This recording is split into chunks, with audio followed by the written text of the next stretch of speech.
Un médecin, mais alors c'est pas un médecin hospitalier, c'est un médecin généraliste, Jérôme Marty, bonsoir, président de l'Union française pour une médecine libre. Que faisaient les généralistes avec les médecins hospitaliers aujourd'hui ?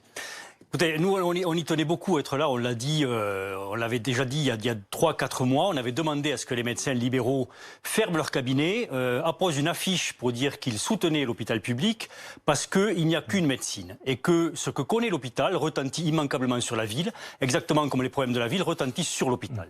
Donc il fallait que l'on soit là et que l'on soutienne nos confrères, nos consoeurs de l'hôpital. Alors, minimum 5 milliards. Docteur Marty, d'accord avec ça. Mais Emmanuel Macron, il dit que ce n'est pas seulement une question d'argent, c'est aussi une question d'organisation du système de santé. Et si tout le monde va aux urgences, c'est parce que finalement, on a tout fait pour qu'il y ait cet embouteillage aux urgences. Alors, il y a 3 choses dans ce que vous dites.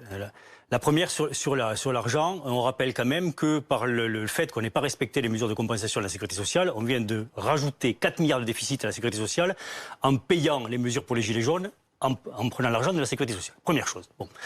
Sur le fait que, comme vous le dites, les urgences souffrent, les urgences, elles sont au centre du système de soins. Donc il est évident que si la médecine de ville va mal et que l'hôpital va mal, les urgences au milieu souffrent 2 fois plus.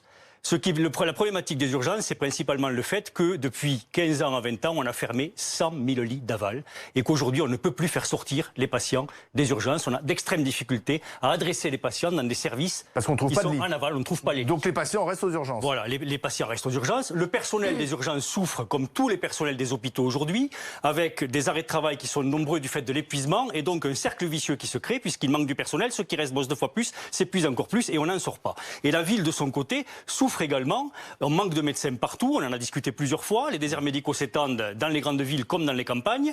Et donc, est-ce que les médecins de ville, les médecins généralistes que vous représentez, peuvent prendre un peu plus leur part Mais très difficilement. Ils sont déjà à plus de 55 heures par semaine de moyenne. Ils font dans les 40 à 50 actes par jour. On ne voit pas comment. Alors on leur dit, vous allez prendre des assistants qui vont vous aider dans la mesure où vous vous engagez à travailler plus. Mais travailler plus, ils sont déjà à fond. Donc à point qu'on veuille que les consultations durent 5 minutes, mais à ce moment-là, on ne va plus vers de la qualité. Je crois que le système est en train de s'effondrer. Donc il faut certainement des états généraux de la santé. Il faut certainement de l'argent. Mais ce qu'il faut par-dessus tout, c'est que les vrais experts du soin, que sont les soignants, participent aux discussions et participent à la gouvernance du soin.